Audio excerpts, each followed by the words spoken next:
Buongiorno cari amici, benvenuti anche oggi nel canale del vostro Marietto Veneziano. Da come avete visto dalla mascherina, oggi parlerò un po' dei geni perché alcune persone mi hanno scritto in PVT o telefonato oppure su WhatsApp a chiedermi un po' di questi geni, che cosa sono, da dove arrivano e chi li ha creati. Bene, prima di tutto vi chiedo, se non l'avete ancora fatto, di iscrivervi al canale di Legada del vostro Marietto Veneziano e di venirci a trovare nei gruppi di Facebook e di Telegram. Qui sotto vedete in descrizione i link e potete raggiungerci tramite quelli. Bene cari amici, iniziamo un po' con questi geni. Prima di tutto, i geni ce ne sono tantissimi, di qualsiasi categoria: geni bianchi, geni neri, geni rossi, che fanno un po' di tutto e sono sempre stati tenuti nascosti perché, come vi ho già spiegato in altre pillole, fino a 200 anni fa praticamente la gente, il 90% era analfabeta,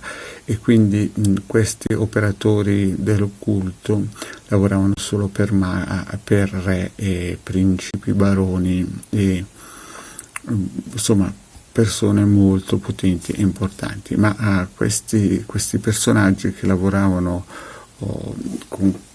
in questo ambiente esoterico, da dove prendevano questi geni? Ecco, i geni sono entità create dall'uomo, sì. Quindi quando noi prendiamo un genio, un simbolo, un sigillo che racchiude questa forza è stata creata millenni fa da altri maghi, che poi praticamente col tempo si sono rafforzati, passando da operazioni magiche a operazioni magiche a operazioni magiche, e quindi hanno preso sempre più forza.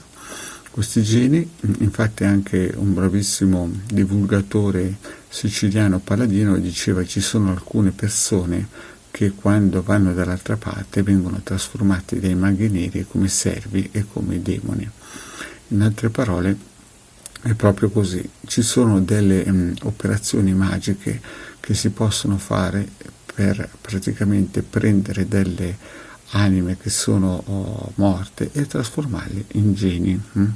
Quindi per questo nella vita bisogna sempre stare molto attenti con chi si parla e con chi si poggia il fianco, soprattutto nei social, perché questo permette ad altre persone che magari sono malintenzionate di poter catturare l'anima della persona quando lascia questo corpo. Quindi cari amici, questa piccola pillola è solo per informarvi che i geni praticamente sono in gran parte anime di persone che non si sono evolute e magari erano anche dei principi, dei baroni, dei re nelle altre vite, ma che sono stati intrappolati e trasformati in geni da operatori che chiameremo maghi. Quindi questi geni possono essere collegati ad egregore, evolversi, avere molta forza, ma sempre restare delle anime mancate di divinità. Praticamente le anime perdono la loro divinità, la loro scintilla, e diventano solamente dei robot che vivono in questi sigilli e operano in questi sigilli, ma restano lì. Praticamente sono dei robot. Quindi ecco da dove arrivano i geni. La maggior parte dei geni vengono costruiti dai maghi, il 99,9% vengono costruiti dai maghi che magari erano nell'antichità potentissimi, tipo Salomone, o gruppi misterici, e vengono trapassati agli altri occultisti tramite sigilli, i quali possono richiamare queste entità. E come diceva quel famoso divulgatore siciliano, molte persone che lasciano questa dimensione poi vengono presi da questi maghi e schiavizzati e fatti diventare praticamente quelli che alcuni chiamano demoni, altri chiamano geni, ma alla fine è questo il succo. Quindi anche molti maghi neri, quando lasciano questa dimensione, diventeranno geni e schiavi. Chiaramente per questo rispondo sempre a un signore che mi ha scritto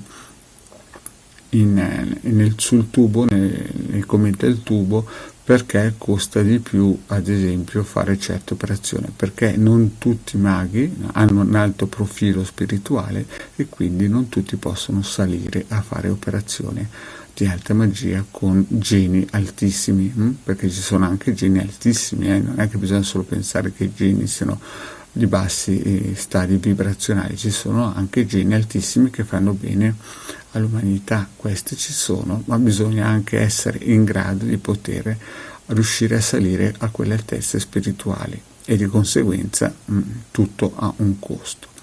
Bene cari amici, anche oggi il vostro Marietto veneziano vi ha dato questa piccola pillola ricordandovi, ecco, che i geni sono costruiti dai maghi rossi, maghi bianchi, maghi neri, o da gruppi misterici che sono qui da millenni, e molti di questi geni sono praticamente persone che vivevano su questo mondo e che la loro anima non si è trasformata, evoluta, e sono rimasti praticamente a fare i serventi dei maghi, che possono essere bianchi, neri o rossi a dipendenza di come nella vita si erano comportati.